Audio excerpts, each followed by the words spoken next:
बच्चों, आज मैं लोटपोट से एक और मजेदार कहानी लेकर आई हूँ, जिसमें हम मनोरंजन के साथ साथ ये भी सीखेंगे कि पढ़ाई करने का सही तरीका क्या होता है। हमारी कहानी का नाम है अपनी अपनी समझ। मृदुला, ए मृदुला, अब बस भी कर। दिन भर गुड्डे गुड्डियों का खेल खेलना, पढ़ना नहीं है क्या? मम्मी की आवाज सुनकर मृदुला ने अपनी सहेलियों से कहा, अंजू, मीना, अब तुम लोग जाओ, मम्मी नाराज हो रही हैं। फिर वह कमरे में आ गई जहां पर उसकी मम्मी बैठी हुई थी। माँ के चेहरे पर नाराजगी की झलक देखकर मृदुला डर गई।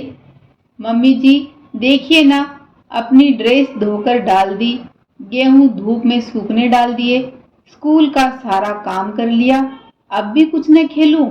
कहकर मृदुला ने माँ की नाराजगी दूर करनी चाही, पर माँ शायद उससे कुछ ज्यादा ही नाराज थी। कहने लगी, 10वीं कक्षा में पढ़ती हो और गुड्डे गुड्डियों का खेल खेलती हो, शर्म नहीं आती? मैं क्या करूं माँ, ताश खेलने को पापा मना करते हैं, लूडो, सांप सीढ़ी रवि भैया नहीं खेलते, पड़ोस की छोटी लड़कियों को तो यही खेल भाता है, सो मैं भी खेलती हूँ, मृदुला ने मायूसी से कहा। मृदुला, रवि के छमाही परीक्षा में कम नंबर आए तो कितनी पढ़ाई करता है, कहीं भी खेलने नहीं जाता, माँ गंभीरता से बोली। मृदुला का मन हंसने का हो आया। रवि भैया की खूब कही। सुनील, महेंद्र, अनिल बुलाते हैं, मुझे पढ़ना है, मैं नहीं खेलूंगा। फिर खिड़की से देखते हैं कि किसने कितने चौके मारे, कितने छक्के। भला ऐसे कहीं पढ़ाई होती है? मम्मी तो समझती ही नहीं है, हमेशा मुझे ही डांटती रहती है। हर वक्त पुस्तक लिए रहो और मन न लगाओ तो क्या फायदा। दूसरे दिन मृदुला के पापा जी सुभाना सिनेमा के टिकट लाए, पर रवि ने यह घोषणा कर अपने पढ़ाकू होने का सबूत दिया, नहीं, मैं फिल्म नहीं जाऊंगा, मुझे बहुत पढ़ना है। यह सुनकर माँ पुलकित हो गई और मृदुला से बोली, रवि और तुम एक ही कक्षा में पढ़ते हो, तुम भी नहीं चलो पिक्चर? मृदुला ने यह सुनकर कहा, पढ़ाई के वक्त मनोरंजन, मैं तो जरूर चलूंगी। इस प्रकार दोनों भाई बहन अपनी अपनी समझ के अनुसार पढ़ाई करते रहे। रवि ने पढ़ाई का अर्थ सिर्फ पुस्तकों में सिर झुकाए रखने को समझा, जबकि मृदुला का विचार था, कम पढ़ो पर मन लगाकर। नियत समय पर परीक्षाएं हुई। रवि कहता, माँ 3 बजे का अलार्म लगा देना। पापा जी, आज मैं 12 बजे तक पढ़ूंगा। मृदुला हमेशा सुबह 5 से 7 बजे तक और रात्रि 8 से 10 बजे तक पढ़ती थी। उसने अपने कार्यक्रम में कोई परिवर्तन नहीं किया। एक दिन शाम 3 बजे दोनों पेपर देकर आए। मृदुला ने कपड़े बदले, हाथ मुंह धोए, टोकरी में से टमाटर निकाला और नमक लगाकर खाया तथा रेडियो खोल दिया। उसे गाने सुनने का बहुत शौक था।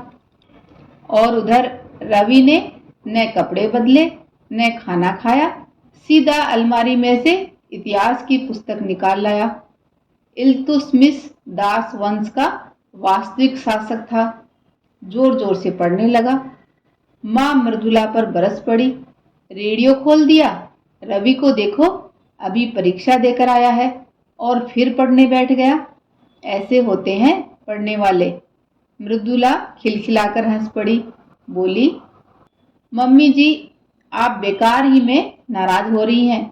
कल पेपर है तो इसका मतलब ये तो नहीं कि आते ही फिर जुट जाऊं, जरा दिमाग ताजा तो हो जाए। परंतु मम्मी रवि की प्रशंसा ही करती रही। पापा ने मृदुला से कुछ ना कहा, पर उन्हें भी लग रहा था कि मृदुला इस बार लुढ़कने जाए। रात 8 बजे ही रवि नींद की गोद में सो गया, क्योंकि शाम के समय भी वह पुस्तक हाथ में लिए इल्तुतमिश और अकबर बड़बड़ा रहा था। मृदुला का मस्तिष्क पूरे तौर पर स्वस्थ हो चुका था और पहले से याद किए हुए प्रश्न उसने मस्तिष्क में बिठा लिए। हालांकि पेपर 12 बजे से था, फिर भी मृदुला सुबह 5 बजे उठी। उसने माँ के साथ रसोई का काम भी करवाया और रवि और मृदुला दोनों परीक्षा देने गए। इस तरह दोनों ने संपूर्ण परीक्षा दी। मृदुला निश्चिंत थी और रवि चिंतित। एक दिन उसके पापा के दोस्त प्रकाश शर्मा घर आए। वे जबलपुर में अध्यापक थे। रवि ने उनसे कहा, अंकल, मेरी कापियां जांच के लिए शायद जबलपुर गई हैं। मेरा रोल नंबर 55 है। आप कुछ कीजिएगा। उसकी यह बात सुनकर प्रकाश जी अजीब सी नजरों से रवि को घूरते रहे। लौटते वक्त उन्होंने मृदुला से कहा, तुम्हारी कापियां जांच के लिए जबलपुर गई हैं। तुम्हारा रोल नंबर क्या है? मृदुला चौंक पड़ी, फिर हंसते हुए बोली, अंकल, मुझे अपने ऊपर पूर्ण विश्वास है। मैंने जो भी लिखा है अपनी मेहनत से लिखा है और मैं अपनी मेहनत के बल पर ही पास करूंगी। प्रकाश जी प्रशंसात्मक दृष्टि से देखते हुए बाहर चले गए। जब परीक्षा का परिणाम निकला तो मृदुला को छोड़कर सब आश्चर्यचकित हो गए। मृदुला प्रथम श्रेणी में उत्तीर्ण कैसे हो गई? अपनी अपनी समझ है ना। तो अब बताओ बच्चों, आपको रवि और मृदुला दोनों में से किसके पढ़ने का तरीका अच्छा लगा और आप कौन सा तरीका अपनाना चाहोगे? ये बात आप मुझे कमेंट बॉक्स में लिखकर बताना। और उधर रवि ने भी अब मृदुला के ढंग से पढ़ने का प्रण कर लिया है। बच्चों, ऐसी ही मजेदार कहानियां सुनने के लिए आप मेरा चैनल सब्सक्राइब, लाइक व अपने दोस्तों के साथ शेयर करना ना भूलें। धन्यवाद।